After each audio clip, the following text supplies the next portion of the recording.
So the beginning part is unlearning about the world. And, this doesn't mean that everybody is going to deconstruct their entire knowledge, their entire belief system about the world.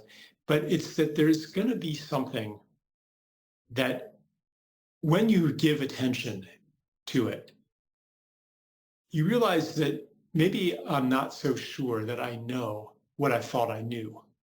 This tends to happen when there is a lot of change in the world, when there are events that rise, that surprise you, that didn't fit into what you were expecting. For a lot of people, that happened around the American election. But it could happen, and I think it will happen, intensifying over the next few years as our basic narratives and our systems begin to fall apart faster.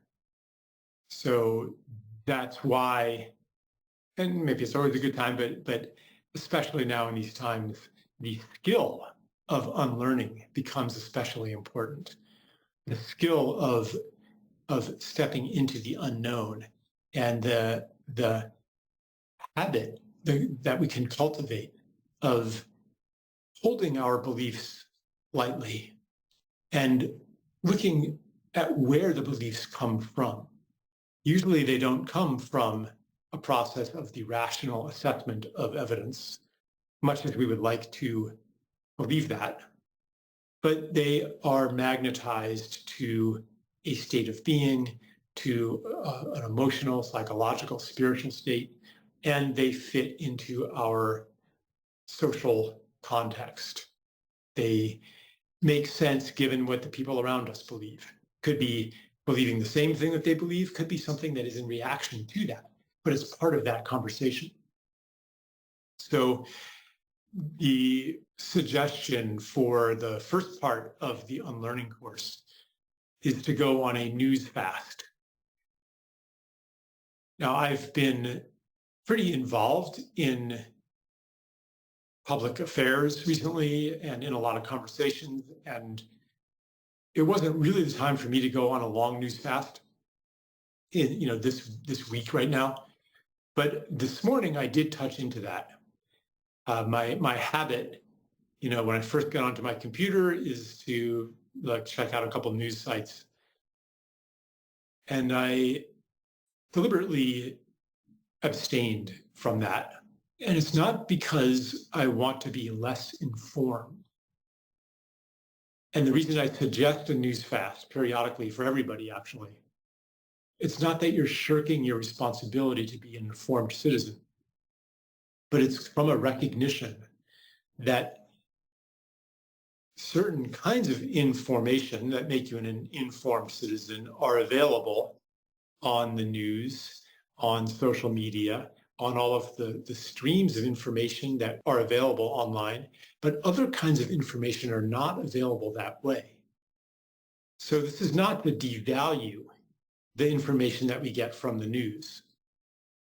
It's not to devalue the information that is embedded in current affairs as they are deemed important by not only news organizations, but also by the general population on social media that amplifies some things and is upset about some things and alarmed about some things, and that thinks other things are not important.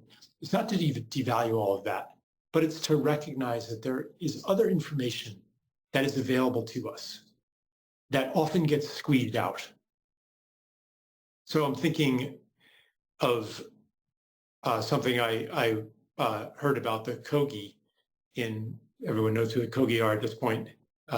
Their information about the world, they're not reading the news, but you cannot say that they are ignorant or ill-informed. One way that they get their information is by observing the way that bubbles come up.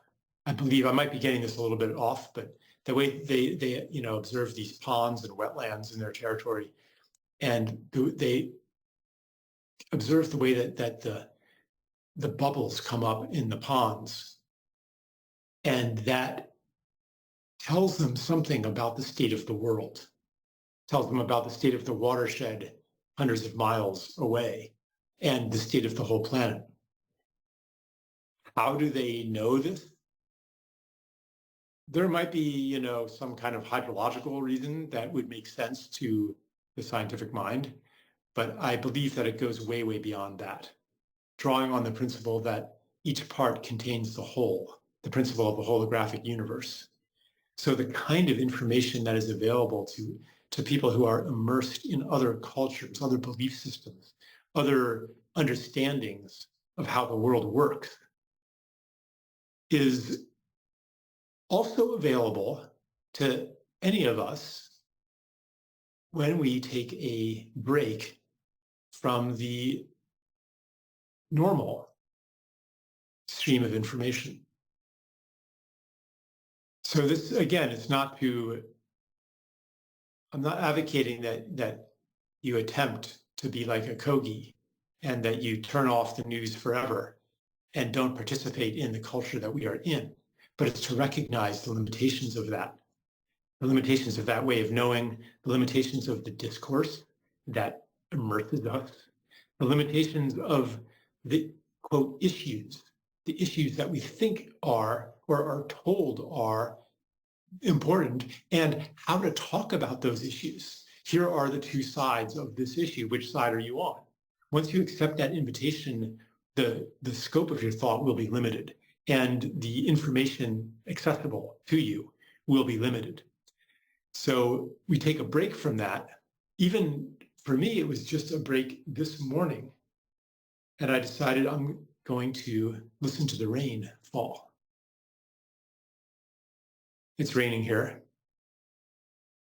I know everybody is in a different place and it may not be raining where you are, but there's weather happening of one sort or another. There's a sky that you could look at, or maybe a moon, maybe stars. There's information in the songs of the birds. People who are very, very fluent in the language of the forest. For one thing, you go with one of them into the forest and they can hear birds that you cannot hear, that are so far away. But if they hold that listening, then it will induce the same in you, and you start to hear things that you had not been able to hear before. But for someone who's intimately familiar with the forest, there's kind of a language in those bird songs and the songs of the insects and the wind.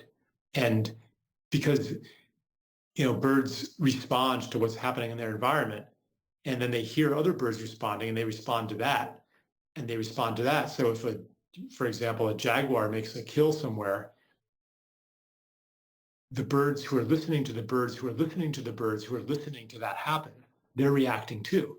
So an experienced indigenous outdoorsman might be able to say, yeah, 3 valleys over, a jaguar made a kill. How do you know that? It seems like magic. So that's just an example of what can open up when we place our attention in a different place.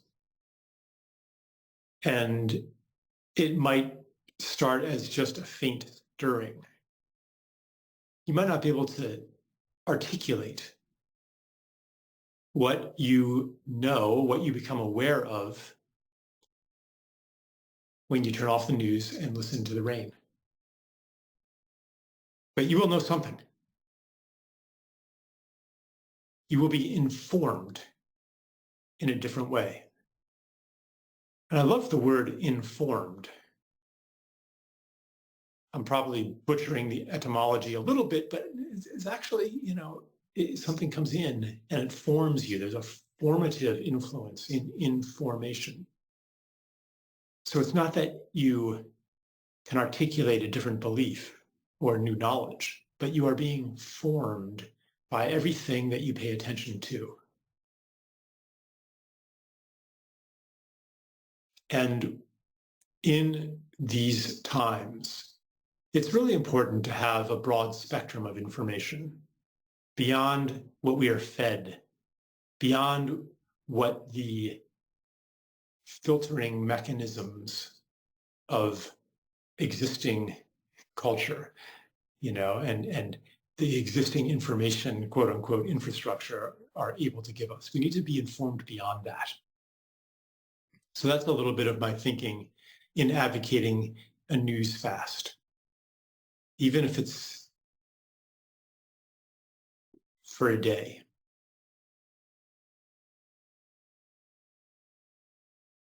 Because you can feel the habitual pull toward it.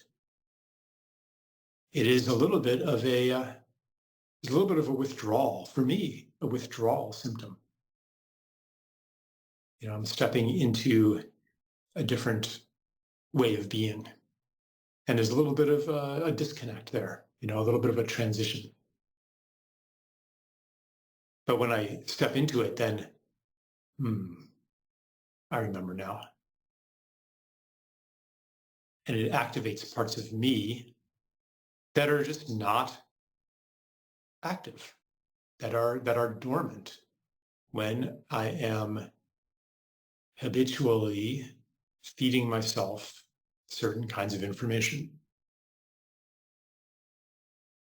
So this is a bit of what I'm talking about when it comes to unlearning. You know, I'm not trying to deconstruct your beliefs. I'm not saying, let's challenge your beliefs and unlearn your beliefs. I mean, that's a useful exercise, but it's not that kind of frontal assault, you know?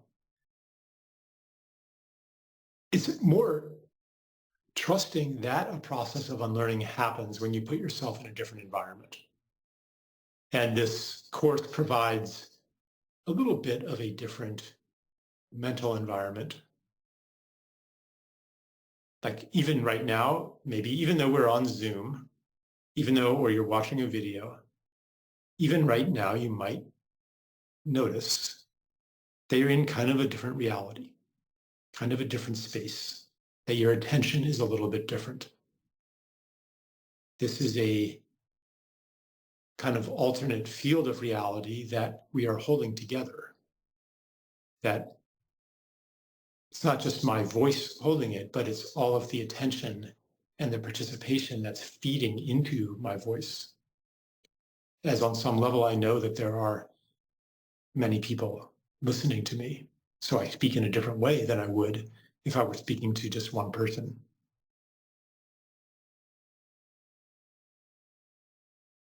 And I pause here for a second to listen to the rain. And I invite you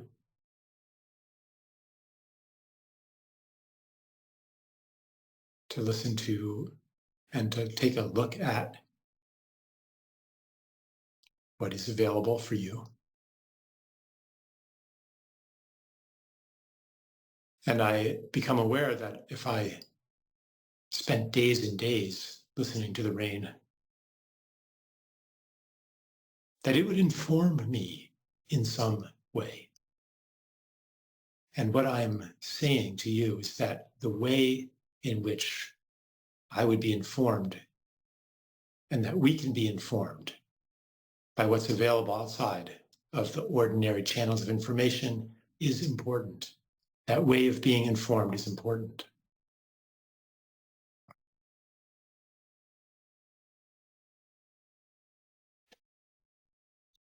And I'll say, in reference to the more beautiful world our hearts know is possible, that the full palette of information will be necessary for us to participate in the birth of that world. The full palette, which doesn't exclude the news, but it transcends it. It includes it. But it's a lot bigger than that.